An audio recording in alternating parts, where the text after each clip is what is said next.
This is West Dakota Fox News at 9 with Molly Martinez and meteorologist Henry Blakes. Your first news of the night starts right now on West Dakota Fox News at 9. The polls are closed and the results are in. Some major changes are coming to key offices here in North Dakota. Good evening, I'm Molly Martinez. One of last night's most closely watched races resulted in the unseating of the incumbent mayor of Bismarck. Maddie Jelseth shows us the new plan and the new leadership in the city. Seminary just texted me, congrats. Steve Bakken is the new Bismarck mayor-elect.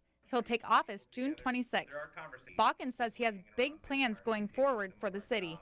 We need to get a handle on our debt, handle on infrastructure, and then start moving forward from there. Bringing Bismarck to the next level is also a goal for City Commissioner-elect Greg Zinker. It's about the city of Bismarck being open for business and let the private sector drive the economy. Government should not drive the economy. The private sector should drive the economy. Steve Marcourt, a current city commissioner, says Bismarck is an evolving city, and commissioners need to work together to take Bismarck to the next step. We can't change overnight. We can't change on a dime. We can change, in incremental steps to get to that process. Bakken says having a vibrant downtown and community will make Bismarck successful. For West Dakota Fox News at 9, I'm Maddie Jelseth. There's a new mayor in Minot as well. Former city council member Sean Sitma will be taking the oath of office soon. Today, reporter Megan Von Barron sat down with him. I'm here with Mayor-elect Sean Sitma, and congratulations again. Well, thank you. It was a long night. It's been a busy day, but certainly worth it. So 2 years on city council, now transitioning to mayor. How does your background help you in preparation for I think even if we back up even before the 2 years of city council, 15 years as a journalist reporting on pretty much all the different facets within the city proper itself, the government, that really prepped me coming into city council, and then understanding process, procedure, and then also understanding all of the issues that got us to where we're at that we have to deal with right now. Speaking of issues we have to deal with right now, Governor Burgum's really pushing this 21st century workforce, and how are you going to kind of implement that and work with him to accomplish those things? I think that ties right into the downtown initiative with the workforce for the 21st century, dealing with being able to target those different industries, diversifying our own economy that is going to accommodate that. We work with the MADC, we work with the other economic development tools that we have to get those into the city and be able to functionally get them in place so that we can attract and keep those young folks here. Speaking of keeping people here, you guys have a big city employee turnover. Do you have a plan that you kind of want to implement to get those people to stay here in Minot? Getting right into the budget issue, the main issue has been the benefits. I think that is going to have to be addressed, and just staying in competitive range with the other entities out there that we're losing them to. That's going to be key. And last topic here is NDR. Your term goes almost to the end of the NDR program. How are you going to get accomplished what needs to be accomplished? It's setting those goals and benchmarks. We have to be able to hit those benchmarks and pushing ourselves to ensure that we don't overstep them, because at the end of the day, we've got 4 years to get it done, and just staying on task with those issues, maintaining public input and following the process, getting us to the end of it, and that's the critical part, so that we get the best outcome, the citizens get the best outcome, and all of the guidelines are met. Well, thank you, Sean. That's all we have from our brand new mayor-elect, Sean Sitma. The Mandan City Commission race was close enough to be considered as a possible recount. Shauna Labor finished in third place, but only the top two snagged the seats. Labor's only 9 votes behind the second place finisher. She says requesting a recount would depend on how much it would cost. But first, the Morton County Canvassing Board has to certify the results next Tuesday. All 3 incumbents running for the Bismarck School Board were all re-elected last night. 10 people entered the race. John Lee was appointed in August to fill the unexpired term of Scott Halverson. So this was actually his first time running. My campaign strategy was pretty simple. I've never done this before, so I just wanted to be transparent, be who I am, just try to get a message across to the voters as to what I saw in the district and what I think the district needs. Some of those needs include smaller class sizes. He also says the board will soon discuss allowing military stoles at graduation. Some new numbers tonight showing yesterday's turnout wasn't all that great. According to the Secretary of State website, just over 114,000 voters cast their ballots in the state. That's under 20% statewide and in Burleigh County. Ward County saw just over 16% of its voters hit the polls. Sheridan County saw the highest voter turnout with just over 53%. The reason for those low numbers, some people say they were out of town or hadn't researched the candidates enough to make an informed decision. The Secretary of State's office says even with many contested local elections, there's a lack of enthusiasm for voting. There aren't, any contests, and that might motivate people not to show up. There are no statewide measures. So those tend to be things that get people to go to the polls. And since there weren't any on this ballot, that may have had an impact. Arnold adds he expects the turnout to significantly improve in November. Okay, let's switch things up a little bit. Take our first look at weather with meteorologist Henry Blakes. Hey, weather looking pretty good for this evening. The State Health Department is issuing a construction permit for Meridian Energy Group to build the Davis refinery. The permit will require monitoring, reporting, and record keeping to ensure compliance with air quality regulations. We're happy to comply with their request, and now that it's over with, we can just grin and go do our business.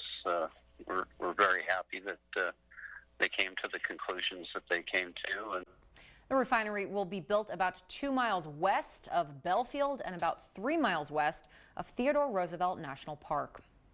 Burleigh County Sheriff Pat Heinert says the Burleigh County Morton Detention Center Committee is proposing a budget for next year that's nearly $200,000 less than this year. Burleigh County says 74% and Morton County is responsible for 26%.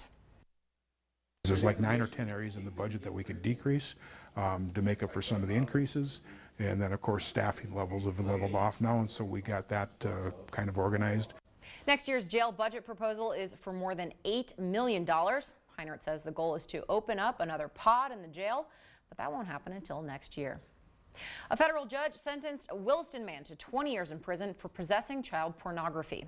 Prosecutors say 44-year-old Jess Mallow uploaded images on his Gmail account suggesting he may have been victimizing a minor. Police executed a search warrant of Mallow's home and seized several electronic devices containing multiple images depicting sexual exploitation of children. Mallow was convicted of molesting 2 girls in Minnesota in 2005. An online sting in Bismarck lands a Washington state man in jail for the next 7.5 years. Prosecutors say 24-year-old Timothy Carnahan came to North Dakota in response to a Craigslist ad promoting an underage girl as an escort. He made arrangements to pick up the girl for sex. Police who had been posing as the girl arrested him when he showed up. Carnahan has prior sexual assault convictions. And the number of rides on Bismarck paratransit has dropped over the last year. Megan Hoffman is here to tell us why riders and officials believe that is. I spoke with 2 transit board members today who say the drop-off was expected after changes to riding qualifications were changed. But one rider says there are other issues. Chance Poitra has been using Bisman Transit for about 4 years. What was once his go-to everyday ride has now become a transportation source he uses just a couple times a month. He says the service has had some issues over the past year. I just graduated college here, and I was even late for my ceremony, my graduation ceremony. He's not the only one that stopped using the service as much. According to data from Bisman Transit monthly bills, the total number of rides has gone down about 20,000 from 2013 to 2017.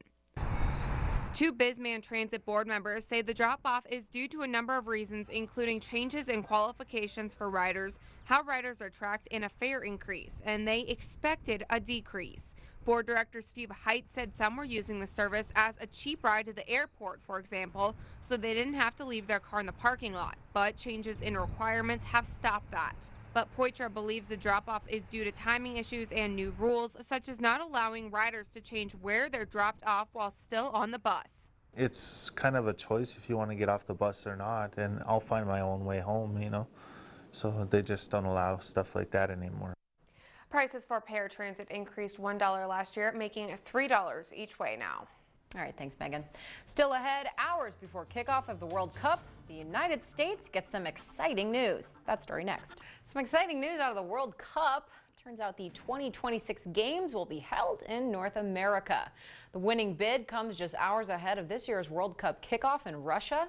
Fox News correspondent Brian Leonas has more on the games. Bringing the World Cup back to North America would be transformational for the sport. The 2026 World Cup is coming to the United States as FIFA, soccer's world governing body, awards the games to a North American bid, with matches being held in the U.S., Canada, and Mexico. This is a huge light. It is a beacon to go towards, and this is a great day, not just for the sport of soccer, but for all three of these countries. Delegates meeting in Moscow Wednesday selecting the three-country bid over Morocco. The U.S. will host 60 out of the 80 games. For the first time, 48 teams will participate. That's an addition of 16 countries. Canada and Mexico will host 10 matches each. You have to open your borders to not just players and team officials, but also fans. And we were very gratified that the administration, lent us very significant support. Organizers saying that the games will be as much about sportsmanship as they are about the U.S., Canada, and Mexico working together toward a common goal. As it relates to some of these other issues and name calling, I'm not going to comment on that. Those things come and go. The politics of today may not be the politics of next year or 5 years or 8 years down the road. FIFA will determine which cities get chosen for the first 48-team World Cup, with the 87,000 capacity MetLife Stadium outside New York a top pick for the final. In New York, Brian Yennis, Fox News.